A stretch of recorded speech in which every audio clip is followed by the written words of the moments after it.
waaye aada ji moom na soppi ko day soppi. waaw nañ ko daa defee jóg. ci kaar ñëpp jóg jëm si waaw loolu moom waxtu bi mayewu ko. ndax loolu sax mooy atte lislaam. loolu waxtu bi mayewu ko. kon kenn ku ne fa nga nekk. na nga teewlu. dellu ci yàlla. sa kem kàttan.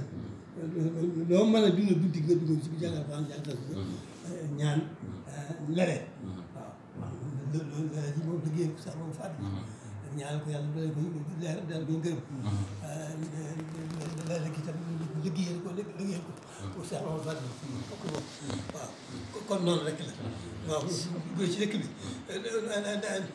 dañuy lu mu gën a néew moo ci gën ndax léeg-léegi ñiy togg naan ñu bari ñu ko mën ñu koy togg rek ak ñi ko séddale si dëkk taal bi kon loolu muy laaj kon loolu la teewlu dellu si loolu tuub jàngal Alxuraan jàng sa ñaan sa kam kàttan léeg sa kam kàttan loolu kenn ku ne mën na ko def am toog kenn ku ne na ko def am toog waaye ndaje yi moom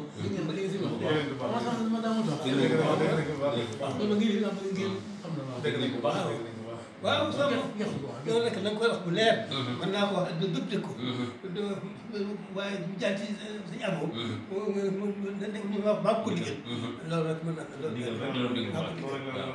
ndigal rek lay dégg ndigal rek sa ndigal rek